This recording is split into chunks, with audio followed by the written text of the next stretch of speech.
الشيطان الرجيم. بسم الله الرحمن الرحيم. ألف لام ميم. ذلك الكتاب لا ريب فيه هدى للمتقين الذين يؤمنون به ويقيمون الصلاة ومما رزقناهم ينفقون. صدق الله العلي العظيم. سورة البقرة شريفة دا سورة مباركة منورة نازل سوي ورست در سورة المطففين ورست نازل سوي دي په موده کې د ژمي نازل سوی دی او اول صورت په مدینه طیبه کې چې نازل سوی دی هغه دغه سورة البقره شریفه ده چې دا اول صورت دی په مدینه منوره کې الله جل وعلا نازل کړی. دا صورت مبارک 280 او یا 80 آیات 80 یې قوي قول او 8000 کلمې په دې صورت کې موجود دي. 8000 مبارک لري 8121 کلمې او 25500 حرف. ډیر آیاتونه دي 280 آیات نو حرفونه هم 25500 حرف 8121 کلمې پکې کې دي 280 آیات پکې او دې سورته ته سورة البقره ویل کیږي. اصلي سمیت سورة الکریمه مسما سوی دغه سورت معزز په سورة بقره ځکه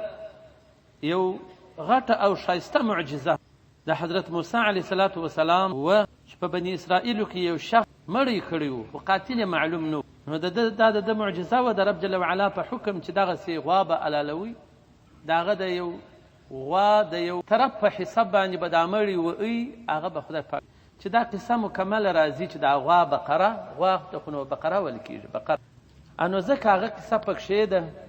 نو ټوله صورت ته دغه وجه سورة البقره ویل سوې ده. او په فضیلت کې د دې صورت مبارک ډیر اقوال سته ډیر فضیلت لري. دا صورت مبارک ډیر ښایسته صورت. دا حدیث ترمذي احمد امام بخاري په روایت سره د نواس ابن سمعان رضی الله تعالی عنه را نقل کړی دی. دغه صحابي وایي ما خپله د نبي علیه السلام مبارک څخه اورېدلي په ورځ کې د قیامت به قرآن راسي او اهل د قرآن به راسي. اهل د قرآن څوک دي؟ كانوا يعملون في چې په قرآن عمل کاوه په دنیا کې د قرآن سره مینه او محبت د قرآن سره شوق او ذوق دا به راسي خو د مخه به در دې ټولو د قرآن به عمر سره خو دې به هم وي خو د قرآن در مخه به سورة بقره او سورة آل عمران به مخ الله جل وعلا یو سورت ورکړي ښایسته نو هغه موږ نه پوهېږو نو دوی به د مخه او بعضې روایاتو کې راځي لکه وریځ داسې به پر ولاړ وي دغه دوه صورت او یا لکه سایې داسې سایوانونه داسې به پر ولاړ او یا لکه مرغانو چې وزرونه پر غوړولي دا دوه صورته به دغسې وي. خو تحاجان عن صاحب دغه مسلمان چې په دې دنیا کې مینه او محبت د قرآن سره درلودی دا دوه صورته د ده د طرفه څخه حجتونه وایي. خدای پاک ته وایي چې دی ښه سړی د داسې ښه عمل کاوه او زموږ سره یې مینه او محبت نو خدای پاک ته دې ده ته ضرورت پیدا نه شي چې سوال و جواب ورسره وشي. د پر ځای سورة بقره او سورة آل عمران جواب ووایي. نو ګورې دا د دوو سورتو دغونه کامیابي او ګټه به د ټوله قرآن څونه ګټه نو کې د زړه مینه او محبت د دې قرآن سره پکار ده. امام شافعي صاحب مبارک وایي چې ټوله مکمل ځان قرآن ته ور نه کړې ځان به ورکوې ځان به محبت کې راولې. یو عاشق پر یو نجلۍ به د عاشق د زړه د جوشه نعتونه شروع کړه شعرونه هغه یې پر شوق راوړه خو د هغې لمنې ته نو کې د دا شمع څخه اور ورسېدی فریاد و نارې یې شروع کړلې چې ما لمن نو هغه عاشق یې ورته وویله په هغه وخت کې چې ما ته لیدلې ما خپل ځان ټوله سوځلی دی ستا زه غږ نه لرم ستا په لمن کې دونه نو کې اور بل. نو مطلب دا دی چې قرآن مکمل زموږ سره ملګری دی همراه دی د مؤمنانو سره محبت لري د هغه چا سره محبت لري چې ایمان پر دې قرآن لري. زموږ له طرفه څخه باید قرآن پاک وایي موټرسایکل مې راویسي چې وګورم کې تله وریځ و باد وایي نه دا خو یو کوچنیانو ښځې بیریږي د بادو د دې دوړو د دې شیانو څخه ته څنګه بیرته په کور داسې کوچنۍ مینې ولې زموږ ستاسو 15 دقیقې دوکان موږ نسو ورته پرېښولی 15 دقیقې خپل بانډار نسو ورته پرېښودلی 15 دقیقې خپل عادت دی قرآن ته موږ نسو ورکولی دغسې مثال دی لکه عاشق و معشوق نو که لمن وسوېل ما لمن وسوېل بلا رقص پاته سو مجلس پاته سو هغه ویل ما چې ته لیدلی ګده ځان مې در پکښې سوځلی دی ما غږ ستاسو بیا زموږ دغسې مینې دي زموږ داسې کمزوري محبتونه دي نو کې مینه ورکړي د قرآن ته نو کې تلاوت ورکړي سهار و ماښام ډېر تلاوت یې وکړي چې دونه کامیابي زما استاد سوال ته ضرورت نه پیدا کېږي سورت بقره و سورت ال عمران زما له طرفه څه حجت وایي ما پاکوي لکه څوک چې وکیل ودرېږي هغه په محکمه کې د ده د طرفه دی بری کوي پاکوي یې د ده هغه دوسیه ور پاک دغه 2 سورته د قرآن داسې د مؤمنانو دوسیه ور پاکوي د ده د طرفه څه وکالت یتحاجان عن صاحبهما حجتونه وایي د مونځ بیخي اتنیمو ته راټیټوو نو چې داسې پر اتنیمې راسي نو بیا راسي او په دې دوړو باک مه کوئ په والله دغونه ګټه مو ده چې یوه میاشت عبادت وکړئ او په داسې تکلیف کې قرآن ته راسئ په خدای ګټه مو ده څونه عبادت تکلیف هر عبادت نو چې په 2 سورتو کې دغسې فضیلت او بل حدیث شریف کې چې راځي چې موږ سایوان وي نبي کریم صلی الله علیه وسلم فرمایي دا حدیث هم ډېرو احادیثو را نقل کړي ابن ابي شیبه و احمد و دارمي و محمد ابن نصر حاکم د بریده رضی الله عنه په روایت سره نبی کریم صلی الله علیه وسلم فرمایي تعلموا سورة البقره تاسې زده کړئ سورة البقره و آل عمران فإنهما زهراوان تظلان عن صاحبهما يوم القيامه دوی ډېر روښنایي ورکوي او دوی سایه کوي پر هغه صاحب باندې په ورځ کې د قیامت لکه ورځ چې داسې کأنهما غمامتان چې لکه دوی چې ورځې وي او یا داسې وزرونه بل حدیث مسلم را نقل کړی دی نبی کریم صلی الله علیه وسلم فرمایي لا تجعلوا بيوتكم مقابر ما ګرځوئ خپل کورونه مقابر مقبرې ادرې ان شیطان یفر من البیت شیطان تیښته کوي د کوره الذي تقرأ فيه سورة البقره د هغه کوره تیښته کوي چې په هغه کې سورة البقره او د هغه رقم نبي علیه السلام مبارک فرمایي لكل شیء صنام هر شي لره یو لوړ شی صنام بوک هغه هم یو لوړه څوکه لري او موږ هم یو لوړ بیرغ لرو بیرغ خلک جګوي لوړوي نو هر شی صنام بوک لري د حیوانات هم بوک لري چې تر ټوله بدن یې جګ وي و ان صنام القرآن هغه جګوالی او بوک د قرآن چې دی هغه سورة البقره او فيه آیة سیدة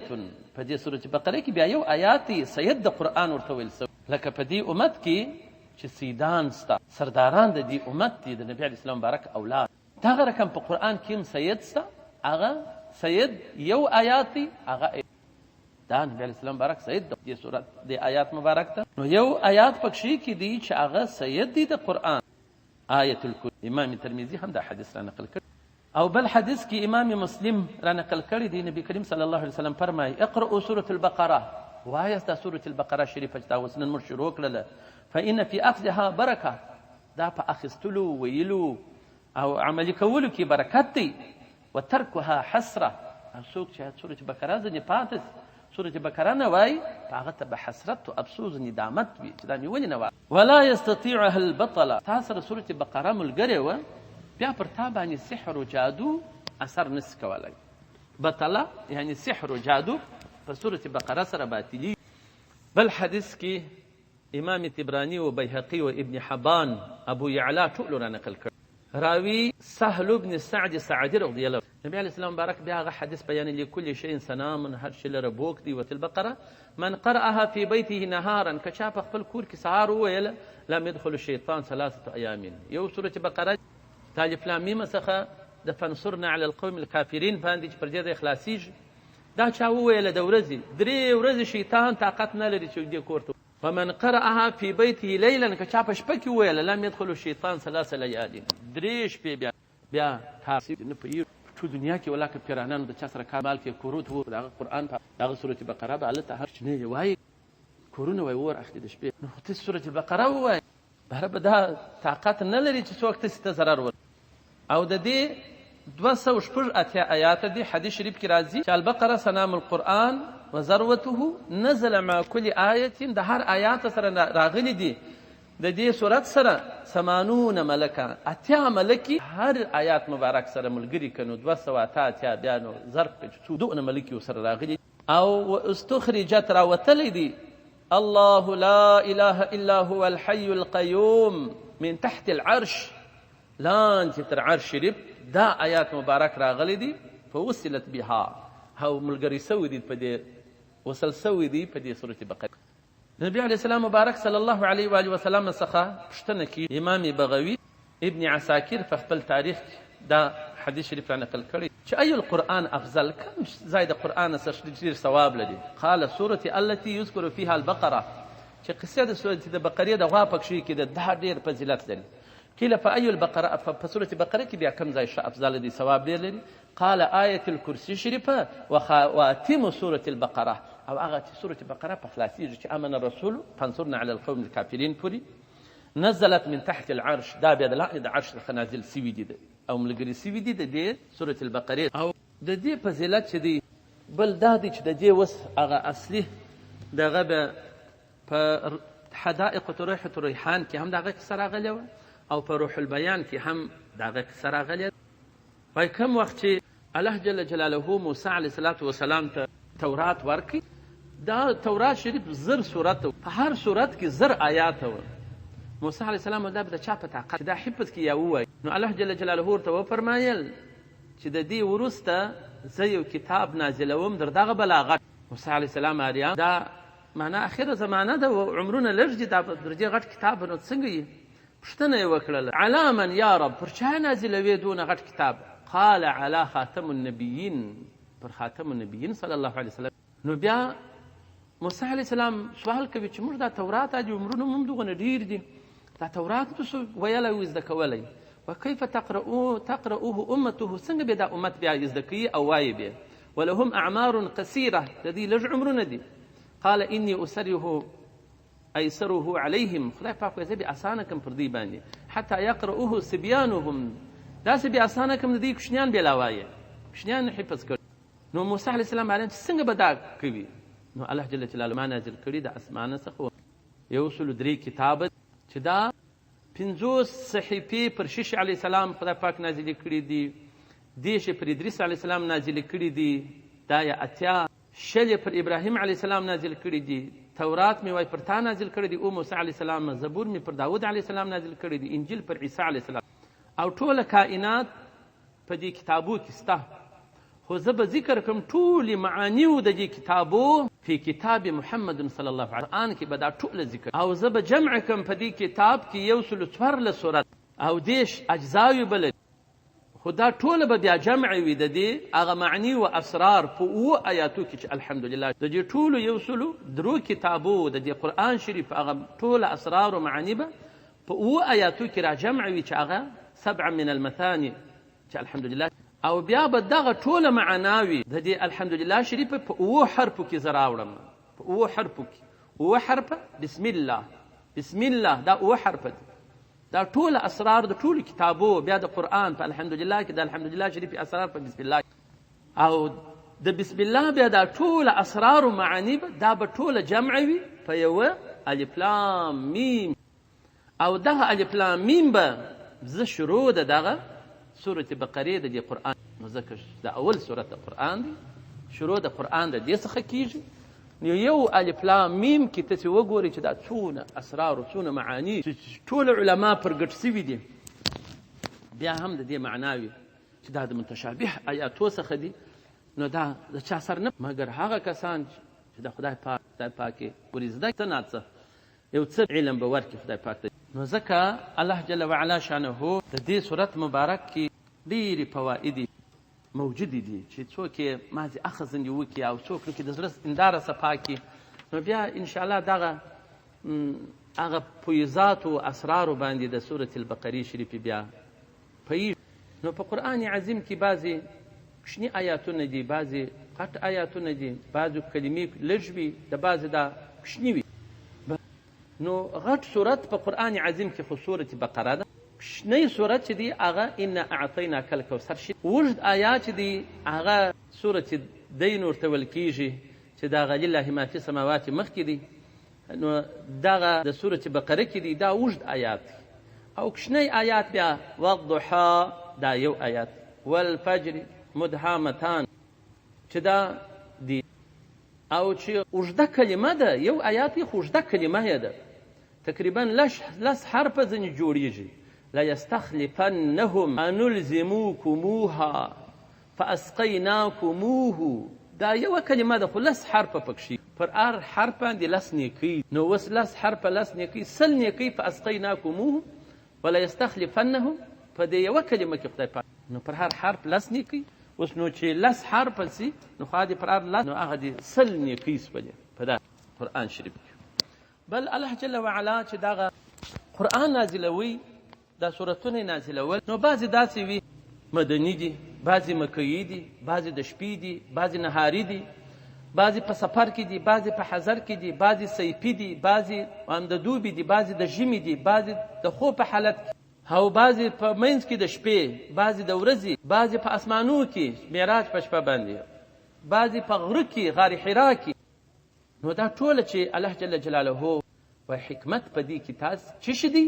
تشریف د مواتین الکون دی چې دا ټوله کون شرف پیدا کړي. په شرف سره دا چې په هر وخت کې په هره زمانه کې او شپې او ورځې کې خدای پاک نازل کړي دي. حکمت دا دی چې دا ټولې منطقې په مشرفه سي نوراني. نو ګوره چې ډبر، غرونه، شپه، ورځ، اسمانونه، مځکه دا ټوله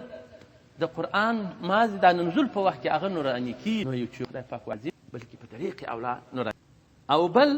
دا په دې باندې هم چې نبي علیه السلام مبارک به هر ځای و دوري الله جل جلاله به یو ځای امر کوي بل ځای حتی وایي سر د معراج څخه چې الله جل جلاله دا ټولو اسمانو ته پورته کوي بیا سدرة المنتهی پورې بیا عرش عظیم ته لا مکان ته الله جل جلاله یووي.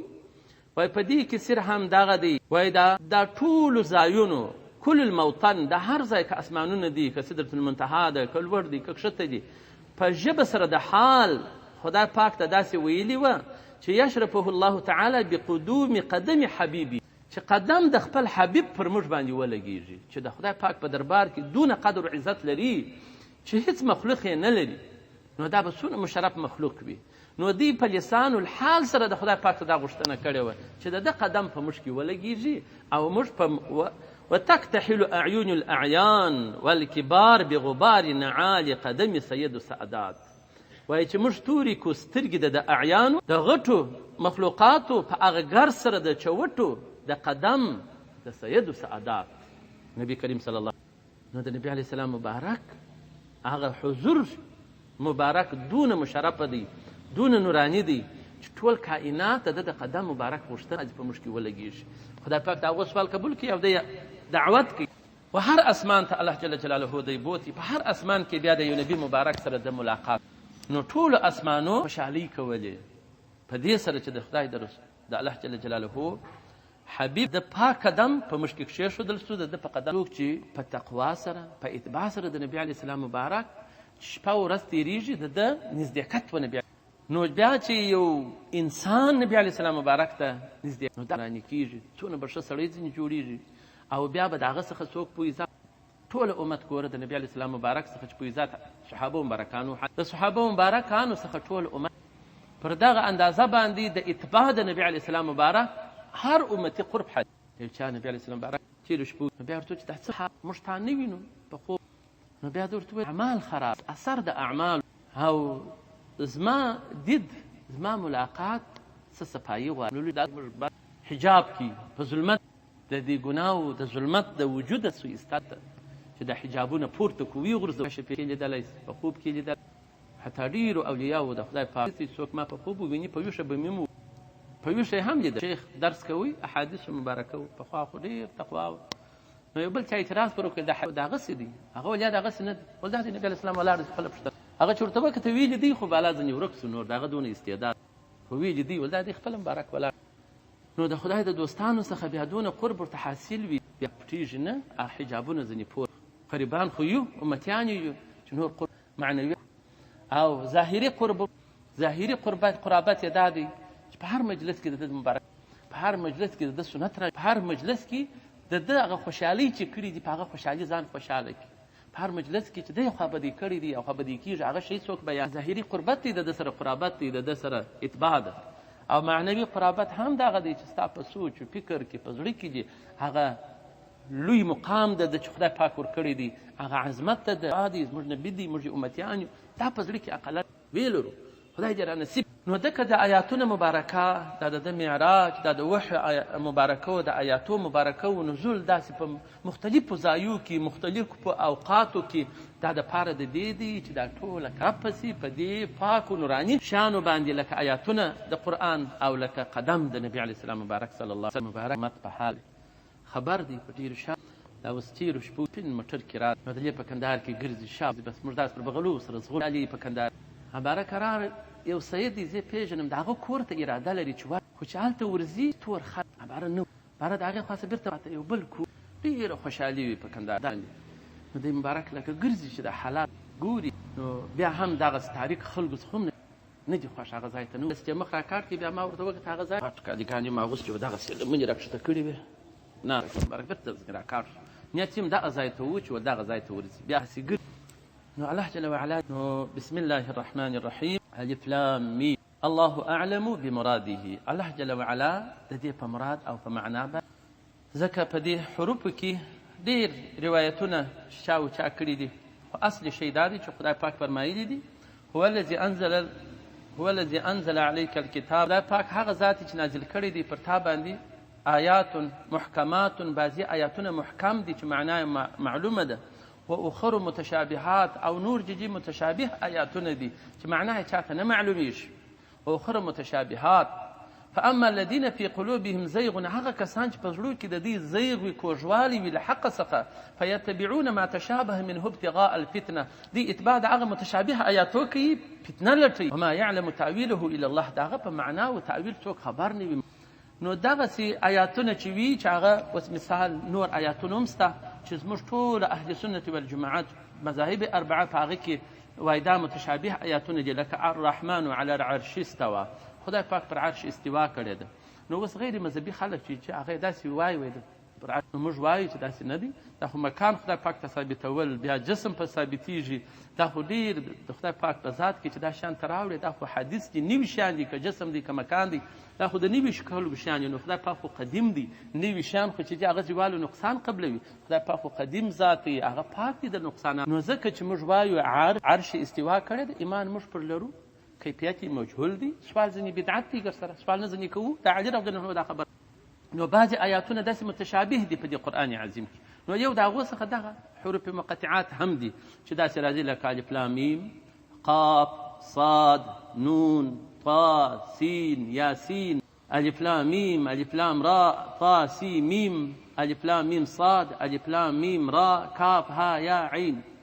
نو دغسې بعضې 15 حرفه دي بعضې 3 حرفه دي بعضې 2 حرفه دي بعضې یو حرف دي چې قاف او صاد دا ګرده متشابه آیاتو کې دي معنا یو خدای پاک اوس دلته چې د آیاتونه بیا بیانیږي دا بیا 3 اړخه لري یو اړخ یې دا دی چې مثال خاص د مؤمنانو صفات دوم اړخ یې دا دی 4 حالات لري یو حالت یې دا دی چې خاص مؤمنان دي دوم حالت بیا دا دی چې د اهل کتاب و یهودو نصاراو ایمان راوړي دي د هغو بیان دی دریم بیا سوچه کافران دي څلرم بیا هغه منافقین دي چې په ظاهره وایي موږ مؤمنان یو خو زړه نو ذلک الکتاب دغه کتاب قرآن عظیم چې دی لا ریب فیه په دې کې هیڅ شک او شبهه نسته نو په دې کې هیڅ شک او شبهه نسته دا د جانب د رب جل جلاله نازل سوی دی دا د بنده په دې کې هیڅ دخل او نه بنده کتاب داسې جوړولی چې لکه قرآن نو د دې کتاب کې شک او شبهه نسته هدى للمتقین دا قرآن چې دی هدایت دی متقیانو چې کم خلق متقیان دي د هغو خلکو دپاره دغه هادي دی دا قرآن عظیم دی په دې سره په دې قرآن سره دی امتثال د اوامر د قرآن وایي قرآن باندې عمل کوي دا قوه خدای پاک پکې کښېږدي چې دی برای امتثال د اوامرو اجتناب د نواهیو او دی په صفات د تقوا وګرځېږي تقوا دا ده چې د دوزخ د وره ځان ساتل الذين يؤمنون دا هغه کسان دي دا خو پاک مؤمنان متقیان خلک چې دا قرآن ورته هادي دي چې دی ایمان لري د الله جل وعلا پر وحدانیت بالغیب په غیب سره مؤمن به شان ټوله مني الله جل وعلا وحدانیت مني جنت مني دوزخ مني ورځ د قیامت مني چې بیرته موږ باندې کیږو دا په غیب سره موږ لیدلي نه دي او یقیمون الصلاة اقامه د المنځو ځکه چې دا اقامه د المنځو حتی بعض علما الف لام میم کې وایي الف کې وایي ولاړه مراده په میم کې وایي رکوع مراده په یو الف لام میم، نو دوه میمان دي په یوه میم کې بیا یو میم څخه رکوع د بل سجده 3 حرفه دي. نو ټول المنځ چې دي دا اصل شی دی په عباداتو کې. نو دې ته اشاره ده چې مؤمنان باید رکوع وکړي، سجدي وکړي، ولاړې وکړي، لمنځونه ډېر وکړي خدای پاک ته، ځکه په دې کې ګټه د مؤمنانو ډېره ده او تعظیم د الله جل وعلا. او مما رزقناهم بعضې د هغه اموالو څخه چې موږ دوی ته په رزق ورکړي دي، ينفقون دې نفقه کوي د خدای. دا د خاص مؤمنانو صفت. والذین هغسې کسان یؤمنون چې دوی ایمان لري بما په هغه سره انزل الی ایمان راوړی دي په هغه سره چې تا ته نازل سوی دی چې قرآن عظیم دی. وما انزل من قبلک هغه چې نازل سوی دی د مخه در تا چې هغه تورات انجیل. وبالآخرة او په آخرت باندې هم یقین لري. نو دوی ګوره اهل کتاب دي، هم پر خپلو کتابو ایمان لري، هم یې په قرآن عظیم لري، هم ورځ د آخرت مني، یقین یې پر دغه باندې دی. نو اولئک دا هغه موصوفین چې تا مخکې تېر پر علی هدن دی، پر یو هدایت دي چې هغه هدایت ثابت دی من ربهم له جانبه د رب جل جلاله. واولئک هم المفلحون او دی چې دی مفلح او کامیاب خلک، دی بری او کامیابی پیدا کړې ده چې دی به په جنت سره بری وړونکي وي. الله جل وعلا به جنت دی ته. نو دا بری چې دی دا یو لوی کامیابي ده. نو الله جل وعلا چې وفرمایي چې دغه کامیاب خلک دي، نو دغه کامیاب دي که اهل کتاب هم ایمانونه راوړي او مؤمنان هم تقوا خپله کړي، په قرآن سره دوی تقوا لاسته راوړي، نو خدای پاک وایي دا کامیاب خلک دي. نو بیا په دې کې ناکامي نه علاج موږ کامیاب. دا دوه صنفه خلک وذکر، هغه کافران دي. ان الذین کفروا په تحقیق سره هغه کسان چې دوی کافران دي لکه ابو جهل، ابي لهب او امثال د دوی د ورځې پر د قیامت. سواء یشوار دي علیهم پر دې باندې اانذرتهم که ته وبېرې به هم دي نصیحت ورته وکړي، ام لم تنذرهم که ونه بیره لا یؤمنون دی ایمان نه راوړي. دی ایمان نه راوړي، دا زړونه یې کلک سوي دي. اوس بعضې مؤمنان دغسې دي چې هر څونه نصیحت، نو دوی دغسې وو. نبي علیه السلام مبارک په شپه ورځ نصیحت بیروله به د خدای پاک د عذابو څخه. بیا هم ورته وبېره که نه وبېره دی ایمان نه راوړي. ختم مهر والدي الله جل جلاله على قلوبهم پر زړو د دي، وعلى سمعهم پر غوږو د دي، وعلى ابصارهم پر سترګو د دي، غشاوة پردی دی حق نسی جدل، حق څخه دی ړانده دي. اولهم عذاب عظیم، دی لره عذاب دی عظیم دائم قوي. دا عذاب الله جل جلاله چې هیڅ حق باندې سر نه ګرځوي او نه حق زړه ته تېرېږي او نه توبه. او من الناس بعضې د دې خلکو څخه داسې کسان دي یقولو دی وایي امنا بالله، موږ ایمان راوړی دی پر یوه الله جل جلاله، وبالیوم الاخر په ورځ د آخرت هم ایمان لرو، او ما هم بمؤمنین دی ایماندار. په درواغو یې دا وعده کړې، دغسې عمل کړی دی، دغسې وینا کوي وایي موږ ایمان پر خدای پاک او ورځ د آخرت منو، او وما هم بمؤمنین دی ایمانداره نه دي. یخادعون دی چم کوي الله د الله جل جلاله سره، او الذین آمنوا هغه کسانو سره چې دی مؤمنان دي ماضي اظهار یې کړی دی د اسلام، چې ماضي د مؤمنانو ضرر د ځانه څخه دفع کړي چې دا زه مسلمان یم زه هم دا. او ما یخدعون هم نه کوي الا دا چم فریب داسې ژوند دا دومخي دی. چار حکومت راځي باید خورا ظاهر ورسره جوړ ماضي دا خپل ضرر دفع کوي چې بیا وخت به مې کار سي دا د دې سره شناکه وه د دې ټوله مشرانو دوی بیا شناخته یې هم یې پېژني بیا شناخت ناستو ولاړو داسې اریان. نو دغسې په حقیقت کې دوی د خپلو ځانو سره چې دا چم یې عادت وي خو دوی د خپلو ځانو وما یشعرونه دوی شعور نه لري په دې باندې اخري هغه صدمه و ضرر و مصیبت یې ګرده دوی. نو څوک چې کوږ ځي بېرته به زاری په کېږي په کنده کې بلوي. قلوبهم په زړو کې د دوی مرض دی، شک دی، منافقت دی، زړونه یې مریضان دي په مرض سره د منافقت. فزادهم الله مرضا، زیاتې دي کې خدای پاک دوی لره دغه مرض د زړه چې دوی د قرآن سره مخالفت کوي د دوی په زړو. ولهم دوی لره عذاب علیم، دوی لره به عذاب درناک وي بما کانوا چې دوی تکذیب کوي د نبي د الله جل وعلا د قرآن د آیاتو چې په زړه کې دغسې منکرین دي او ظاهر په خوله باندې بیا. واذا قیل چې ویل سي لهم دی لا تفسدوا فی الارض، دغه کفریات و ناروا اعمال چې هغه ضد د قرآن و اسلام و شریعت سره دا کارونه مه کوئ. قالو دی المصلح، کله به دي وه موږ څونه ښه خلک دي او ته موږ ته وایه فساد. نو الا اګه اوسئ انه په تحقیق سره هم دی چې هم المفسدون دی فساد پېښه خلک دي دغه خلک دغه منافقین، ولكن دون خبره ده لا يشعرون. نو الله حقیقت څخه وساتي الله جل جلاله چې مؤمنان جوړ کړي. وما علينا الا البلاغ. الله رب العالمين والعاقبة للمتقين على رسول الله